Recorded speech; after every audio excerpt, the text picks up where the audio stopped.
মেধার ভিত্তিতে পুনরায় পাবলিশ করার জন্য নির্দেশনা দিয়েছে।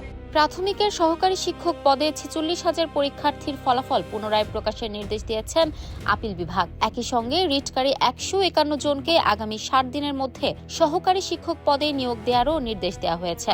বৃহস্পতিবার প্রধান বিচারপতির নেতৃত্বাধীন আপিল বিভাগ এ রায় দেন।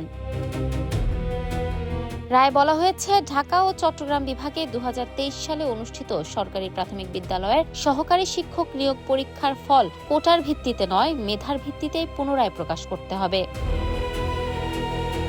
আদালতে রিটকারীদের পক্ষে শুনানি করা জ্যেষ্ঠ আইনজীবী অ্যাডভোকেট তাজুল ইসলাম বলেন, প্রাইমারি স্কুলের সহকারী শিক্ষক নিয়োগের ব্যাপারে 2023 সালে একটি সার্কুলার হয়েছিল। সেই সার্কুলার অনুযায়ী তখনকার সময়ে বিদ্যমান যে কোটা পদ্ধতি ছিল সেখানে 84% কোটার ভিত্তিতে নিয়োগ হয়েছিল।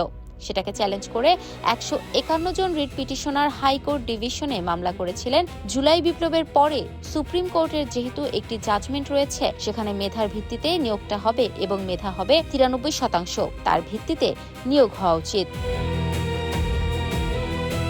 তিনি আরও বলেন, এই মামলার ভিত্তিতে হাইকোর্ট ডিভিশন ওই নিয়োগটাকে অবৈধ ঘোষণা করে 151 জনকে নিয়োগ দেওয়ার জন্য নির্দেশ দিয়েছিলেন। সেই রায়কে চ্যালেঞ্জ করে সরকার আপিল দায়ের করেছে।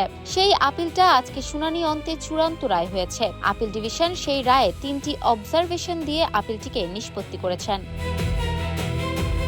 প্রথম নির্দেশনা অনুযায়ী যে 151 জন রিট পিটিশনার যারা ছিলেন তাদেরকে আগামী 7 দিনের মধ্যে নিয়োগ দেওয়ার জন্য সুপ্রিম কোর্ট সরকারের প্রতি নির্দেশ দিয়েছেন।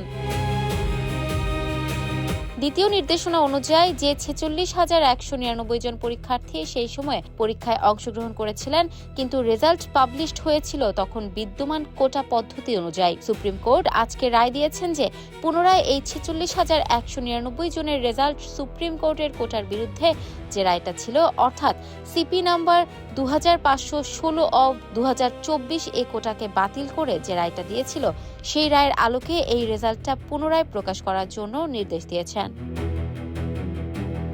তৃতীয় নির্দেশনা অনুযায়ী এই মামলা সুপ্রিম কোর্টে চলাকালীন সময়ে যারা এরই মধ্যে নিয়োগপ্রাপ্ত হয়েছেন 6,531 জন শিক্ষক, তাদের নিয়োগ ন্যায় বিচারের স্বার্থে আদালতে বহাল রাখতে বলেছেন।